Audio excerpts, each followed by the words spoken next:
Advocate শহীদ মশিউর রহমানের শাহাদত বার্ষিকী স্মরণে আজ বিকাল 5:30 যশোর শহর ও সদর উপজেলা স্বেচ্ছাসেবক লীগের উদ্যোগে রেলগেটস্থ স্বেচ্ছাসেবক লীগের অস্থায়ী কার্যালয়ে আলোচনা সভা ও দোয়া মাহফিল অনুষ্ঠিত হয়। যশোর শহর ও সদর উপজেলা স্বেচ্ছাসেবক লীগের উদ্যোগে আলোচনা সভায় প্রধান অতিথি হিসেবে উপস্থিত ছিলেন যশোর জেলা আওয়ামী লীগের সদস্য ও জেলা স্বেচ্ছাসেবক লীগের সভাপতি আলহাজ আসাদুজ্জামান মিঠু, সদর উপজেলা স্বেচ্ছাসেবক লীগের সভাপতি মুফিজুর রহমান ডাবলুর সভাপতিত্বে ও শহর কমিটির আহ্বায়ক মাহমুদুল হাসান সুমনের সঞ্চালনায় উপস্থিত ছিলেন যশোর জেলা স্বেচ্ছাসেবক লীগের সাবেক সদস্য প্রদীপ দাস, শহর কমিটির যুগ্ম আহ্বায়ক নজরুল ইসলাম সোহাগ, শেখ মোহাম্মদ ইব্রাহিম ও শাহজাদা নেওয়াজ।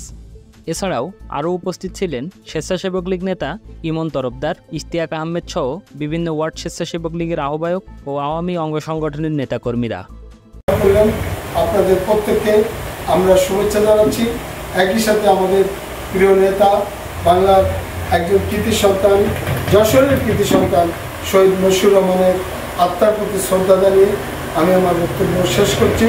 তার আগে শুধু বলবো, মশিউর রহমানের আত্মা শান্তি পাবে তখনই যখন তার যে স্বপ্ন ছিল বঙ্গবন্ধুর একনিষ্ঠ সহচর হিসাবে, বঙ্গবন্ধু যাকে ভাই হিসাবে সম্বোধন করতেন, সেই শহীদ মশিউর রহমান মুক্তিযুদ্ধের বাংলাদেশে অসাম্প্রদায়িক বাংলাদেশ, ক্ষুধামুক্ত বাংলাদেশ গঠন করার জন্য তিনি যে প্রচেষ্টা চালিয়েছিলেন মৃত্যুর আগ পর্যন্ত, তিনি এদেশের পতাকার জন্য, এদেশের জাতীয় সঙ্গীতের জন্য এবং এই 54,000 বর্গমাইলের জন্য নিজের জীবনকে উৎসর্গ করে গেছেন।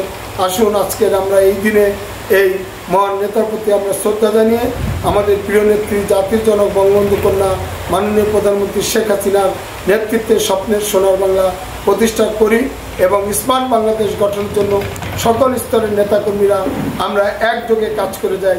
এই হোক আজকের মশিউর রহমানের আজকের এই স্মরণে আমাদের আন্তরিক অঙ্গীকার।